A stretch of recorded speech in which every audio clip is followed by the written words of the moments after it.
तो पिछले दिनों मेरे हस्बैंड ने कहीं बेसन की बर्फ़ी खाई थी और वो इतने मज़े की भुरभुरी बिल्कुल जैसे हलवाई की बेसन की बर्फ़ी होती है ना, वैसी बर्फ़ी थी। तो उन्होंने आज मुझसे फ़रमाइश की कि उन्हें वही वाली बर्फ़ी खानी है। तो मैंने सोचा घर पर ही इस रेसिपी को ट्राई किया जाए और आप सबके साथ भी शेयर किया जाए।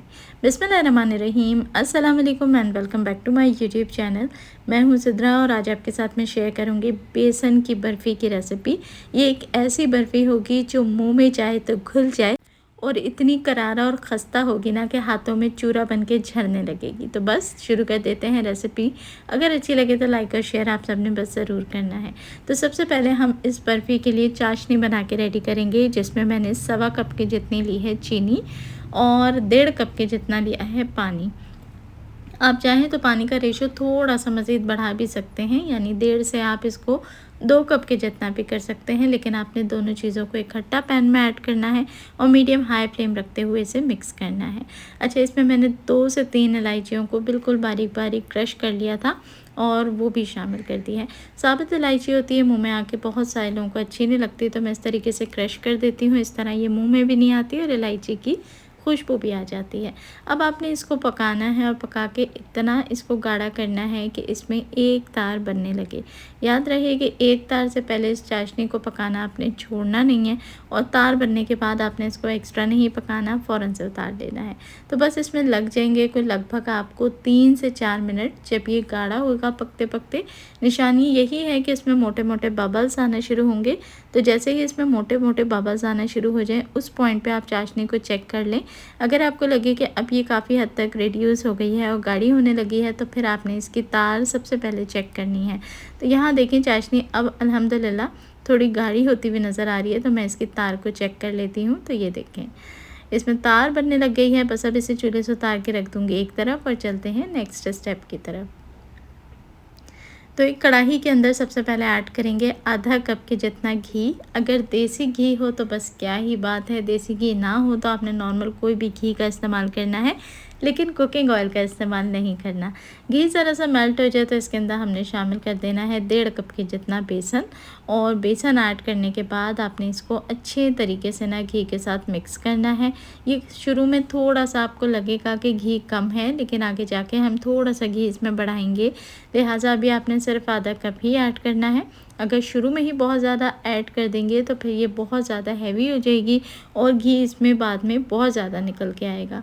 तो इस बात का आपने ख्याल रखना है कि जो रेशियो है चीज़ों का वो एज़ इट इज़ फॉलो करना है। मैंने बहुत दफ़ा बेसन की बर्फ़ी की रेसिपी आप लोगों के साथ शेयर की है, नरम वाली भी बनाई है, टुकड़ी वाली भी बनाई है, लेकिन आज जो बना रही हूँ ना वो बिल्कुल जैसे बेसन के लड्डू खाए हैं आपने, कैसे भुरभुरे होते हैं, हाथों में झड़ते चले जाते हैं, बस ये वही बर्फ़ी बन रही है। तो बस आपने इसको पकाना है 1 से 2 मिनट तक। आप इसको जब पका लेंगे, भूनना शुरू करेंगे, तो ये इस तरीके से पहले ड्राई होगा और उसके बाद ये सॉफ्ट होता चला जाएगा। तो बेसिकली बेसन को आपने 2 से 3 मिनट लगा के मीडियम हीट के ऊपर भूनना है। इसका हल्का सा कलर भी थोड़ा चेंज हो जाता है और साथ ही साथ इसके अंदर खुशबू आना शुरू हो जाती है। तो बेसन की जब खुशबू आती है ना, जब बेसन की भुनाई होती है, तो खुशबू पूरे घर में फैल जाती है। तो जैसे ही आपको खुशबू आने लगे वहाँ तक तो आपने इसको लाजमी पकाना है। कच्चे बेसन के अंदर या जिसकी मुकम्मल भुनाई ना हुई हो आपने चाशनी ऐड नहीं करनी। अब जैसे ही खुशबू आने लगे तो अब आपने इसके अंदर चाशनी शामिल करनी है। मेरी चाशनी थोड़ी सी ज़्यादा गाढ़ी हो गई थी, इसलिए ये हल्की सी जमी जमी या काफ़ी गाढ़ी सी रह रही है। आपने इसको थोड़ा सा 1 आध मिनट पहले बंद कर देना है चूल्हा, ताकि ये बहुत ज़्यादा गाढ़ी ना हो। तो सारी चाशनी को आपने इसी तरीके से बेसन में ऐड करना है और फिर हम मिक्स करते चले जाएंगे। अच्छा, इस रेसिपी में ज़्यादा टाइम नहीं लगता, ये बहुत ही शॉर्ट टाइम में बन के तैयार हो जाती है, लेकिन बनती बहुत मज़े की है। मतलब एक टुकड़ी आप खाएंगे ना तो सवाल ही पैदा नहीं होता कि आप बस कर जाएं। 2 टुकड़ी तो आपको लाजमी उसी टाइम पे खानी पड़ेंगी, इतनी टेस्टी बनती है, हाथ ही नहीं रुकता। तो बस चाशनी के साथ अब आपने इसको मिक्स करना है और मिक्स करने के बाद लगेंगे आपको कोई 1 से 2 मिनट टोटल। अब यहाँ पर आपने टाइम को कैलकुलेट करके पकाना है। इसमें बनने लग जाएंगे मोटे मोटे बबल्स। अच्छे से मिक्स करने के बाद तो इसी पॉइंट पे मैं इसके अंदर ऐड करूँगी 2 से 3 फूड कलर के ड्रॉप्स, जो कि येलो फूड कलर है। आप ऑरेंज फूड कलर भी ऐड कर सकते हैं और चाहें तो स्किप भी कर सकते हैं।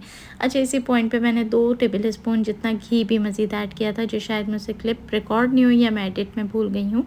आप प्लीज़ इसको लाजमी इस पॉइंट पे ऐड करें और अच्छे से मिक्स करें। अब यहाँ कुल मिला के आपको 1 से 2 मिनट ही लगेंगे कि फिर आप देखेंगे कि बेसन ने जो है पैन को छोड़ना शुरू कर दिया है, यानी कि बेसन की जो भुनाई है वो मुकम्मल हो चुकी है। और पैन छोड़ने के बाद अब देखें ये कुछ इस तरह दिखता है। अगर आप इसको बॉर्डर्स पे इस तरह चिपकाएंगे तो ये फैल के चिपक जाएगा, लेकिन उतारने पे फटाफट से ये पैन को छोड़ भी देगा। तो इसका मतलब है कि आपकी जो बर्फ़ी है उसकी बुनाई हो गई है। ओवर कुक आपने नहीं करना। इस पॉइंट पे जब ये बिल्कुल अच्छे से बुन जाए और पैन को मुकम्मल छोड़ने लगे तो आपने फटाफट से इसको चूल्हे से उतार लेना है। और जिस भी डिश के अंदर आपने इसको रखना है सेट होने के लिए, उसके अंदर आपने फटाफट इसको सेट करना है। चूल्हे से उतारने के बाद 1 से 2 मिनट ज़रा सा इसे फैला लें ताकि थोड़ा ठंडा हो जाए। अब आप देखें ये हल्का सा गाढ़ा होना शुरू हो गया है। तो यही वो पॉइंट है बेसिकली पूरे रेसिपी के अंदर जिससे भुरभुरी बर्फ़ी बन के रेडी होती है। जब आप इसे थोड़ा ठंडा करते हुए काउंटर पे इसको थोड़ा सा ड्राई होने देंगे ना, तभी इसके अंदर वो भुरभुरापन आएगा। तो जिस भी डिश के अंदर आपने इसको डिश आउट करना है उसे बिल्कुल हल्के से घी के साथ ग्रीस कर लें और उसके बाद आपने ये सारा जो मिक्सचर है ये इस ट्रे के अंदर निकाल लेना है। तो बस यहाँ पर अब ये जितना भी मिक्सचर है ये अभी गर्म भी है, नरम भी है, लिहाजा आपने इसी फॉर्म तक लाना है इसको। अगर आपने नरम बर्फ़ी बनानी है तो आपने 1-2 मिनट पहले चूल्हा बंद करके इसको सेट करना होगा। तो ये क्योंकि अभी नरम है और मॉइस्ट भी है तो आपने फटाफट से इसको स्पैचुला की मदद से इस तरह सेट करना है। और फिर किसी भी आप कटोरी ले लें, प्याली ले लें या इस तरीके का कोई आपके पास प्रेशर देने के लिए टूल हो तो उसकी मदद से आपने गरम-गरम के अंदर ही इसको प्रेस करना है ताकि ये सेट हो जाए। और जो साइड में है उसको आपने अच्छे तरीके से सेट करके एक बॉर्डर सा बना देना है ताकि ये प्रॉपरली सेट हो जाए।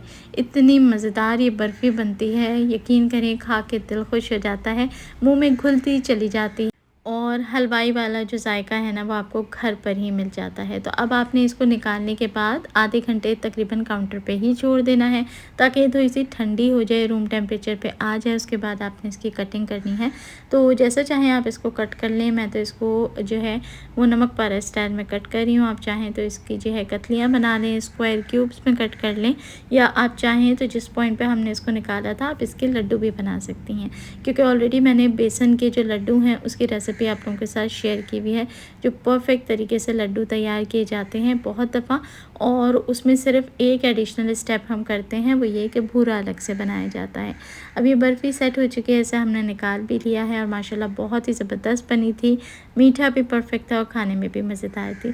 तो रेसिपी को ज़रूर ट्राई करें, अच्छी लगे तो लाइक लाजमी करें। देखने वाले सभी लोगों का बेहद शुक्रिया।